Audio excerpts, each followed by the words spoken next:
Hi, I'm Psyche Terry. I'm one of the founders and owners of Urban Hydration, socially responsible fruit and plant-based natural skincare and hair care and home cleaning care and now face skincare. Today I'm going to talk to you about our brand new Urban Hydration coconut oil line. It is fantastic.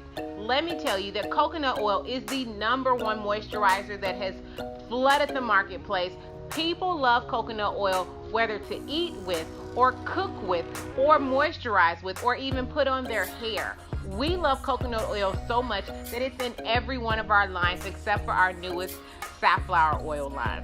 Coconut oil is indeed an amazing moisturizer. What we've done with our coconut oil line is we've taken it into several different options. Coconut oil is just fun, simply because it does so many different things, and I think that's why people love it. I'm going to tell you some of the cool things that coconut oil can do.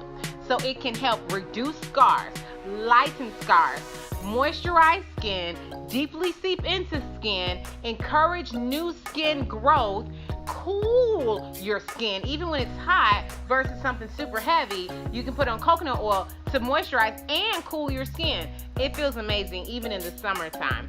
It hydrates your skin, absorbs quickly into your skin, and did you know it's a natural antibiotic that when you put it on your skin, you can know that you're actually helping to cleanse your skin of whatever that was yucky and mucky on it. I love it. It also stops oxidation and helps your skin to accelerate the healing process. So if you don't have alcohol around, find some coconut oil. And I love our Urban Hydration coconut oil line.